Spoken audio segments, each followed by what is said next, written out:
Islam itu agama dari Allah. Bumi ini ciptaan Allah. Bumi ini milik Allah. Sehingga dimanapun Islam itu hadir di atas muka bumi ini, Islam tidak pernah menjadi pendatang. Islam akan selalu menjadi pribumi di bumi manapun milik Allah Subhanahu wa ta'ala.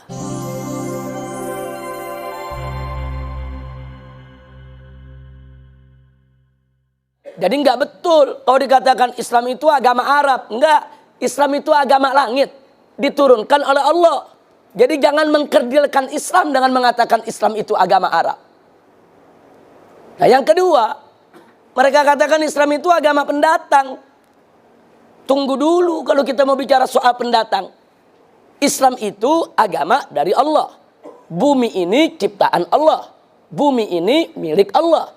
Sehingga dimanapun Islam itu hadir di atas muka bumi ini, Islam tidak pernah menjadi pendatang. Islam akan selalu menjadi pribumi di bumi manapun milik Allah Subhanahu wa ta'ala. Jadi jangan mereka sombong dengan mengatakan Islam itu pendatang. Tidak. Orang Arab di Indonesia pendatang. Orang Cina di Indonesia pendatang. Tapi Islam bukan pendatang, saudara. Islam itu datang dari Allah Subhanahu wa ta'ala di atas muka bumi. Bumi ini milik Allah. Bumi ini ciptaan Allah. Dengan hak apa ada manusia yang begitu sombong mengatakan agama yang datang dari Allah dikatakan sebagai pendatang? Enggak begitu, saudara. Nah, jadi ini berbahaya sekali. Ingin mengecilkan peran Islam, ingin mengecilkan nilai Islam. Dia ingin bermain kata-kata. Nah, kemudian selanjutnya dia katakan karena Islam ini pendatang dari Arab, maka Islam itu harus dipribumisasi. Islam itu harus diindonesiakan. Islam itu harus dinusantarakan. Ini kalimat sangat berbahaya. Loh, kenapa saya katakan berbahaya? Karena dulu Nabi pada saat diutus oleh Allah Subhanahu wa ta'ala pertama kali ke tengah bangsa Arab, bukan untuk mengarabkan Islam, tapi untuk mengislamkan Arab. Jadi jangan dibulak-balik. Nabi nggak pernah mengarabkan Islam, ya ikhwan. Nabi itu dulu tugasnya mengislamkan bangsa Arab dan seluruh suku bangsa di dunia. Jadi dulu Nabi mengislamkan Arab, bukan mengarabkan Islam. Nah, jadi kelompok mereka ini yang menyebut dirinya sebagai Islam Nusantara memutarbalikkan persoalan, dan ini sangat berbahaya. Baik, sekarang mari kita lihat. Kalau nanti Islam di Indonesia harus di-Indonesiakan, maka konsekuensinya Islam di Afrika harus di-Afrikakan.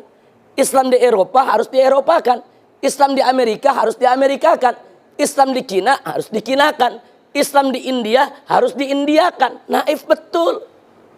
Kok bisa begitu rendah sekali Islam? Ingin diubah-ubah, disesuaikan dengan suku bangsa? Tidak.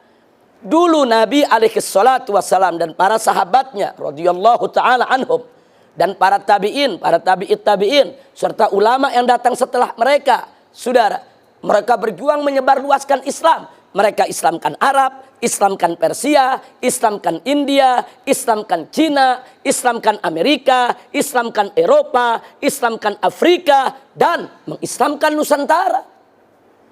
Wali Songo dulu ketika berdakwah di tanah Jawa, Wali Songo nggak pernah menjawakan Islam. Wali Songo nggak pernah menusantarakan Islam. Justru Wali Songo mengislamkan tanah Jawa dan mengislamkan Nusantara. Nah ini sengaja saya tekankan karena mereka ingin mengkerdilkan Islam seolah-olah ini cuma urusan orang Arab. Sebetulnya yang mereka mau serang bukan Arab, mereka mau serang Islam. Arab ini cuma perantara saja, ya ikhwah. Nah karena itu kita bantah habis. Gak bisa mereka gunakan istilah sedemikian rupa. Nah, kalau istilah ini dibiarkan berbahaya. Nah, pada kenyataannya memang akhirnya mereka kembangkan.